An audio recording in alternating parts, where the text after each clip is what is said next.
Hello, player, and welcome to Polardread. Now, we don't have an actual narration yet for this tutorial, so you're going to be stuck with me instead for now. So the first thing I want to introduce you to is the basic mechanics of the game, because it's going to get a little complex in the later nights of the game, and you have to know how to manage everything in the room. I think a good place to start would be your door controls. So, if you look down to the right of the room, you should see a door that has some fairy lights at the top of it. This is going to be your main office entrance, and this is how a lot of the enemies are going to try to get into your room.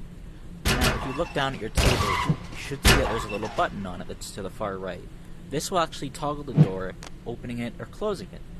Now, don't worry about the door opening on its own, because it's going to stay shut if you hold it shut. As soon as you toggle it back off again, though, the door will open, meaning that enemies can get through. Now, the reason you want to keep the door open sometimes is because you have a power limit. You can actually view this limit on your watch using the green rim that surrounds the time. Once the green rim turns red, that's power that you've effectively lost, which you cannot get back until the end of your shift. So you have to manage all your power the best you can. Now, another thing I want to address is the ventilation duct behind you. If you were to turn around, you should see a ventilation duct behind you. This is where some enemies are going to come crawling through. In order to shut them out, first, you have to detect them by pushing the X button in your controller. You'll turn on the flashlight on your left hand.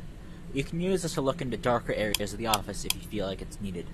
This does not take up any power, so you can be as trigger happy with it as you want. When you have your light focused in the dark vent, you might see something in there. If you do, you look to the right to the vent where you should see a little button. This works like the door control. You can toggle it on and off and it shuts out the vent, preventing any creatures from getting inside. Now, if you turn around to face the front again, you should see a little tablet that's mounted in front of you.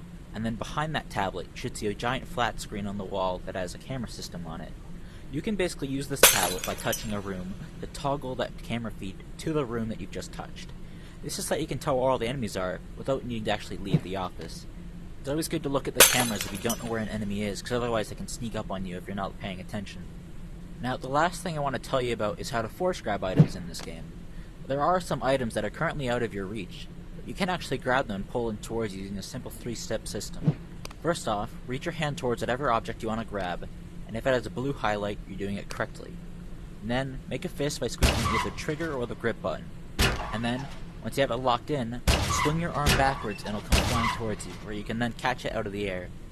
You'll require some more items during the later nights of the game, so you want to make sure you're able to reach as many of them as you possibly can during the spare time that you have between encounters. That's all for now, though, so I'll just let you win the game.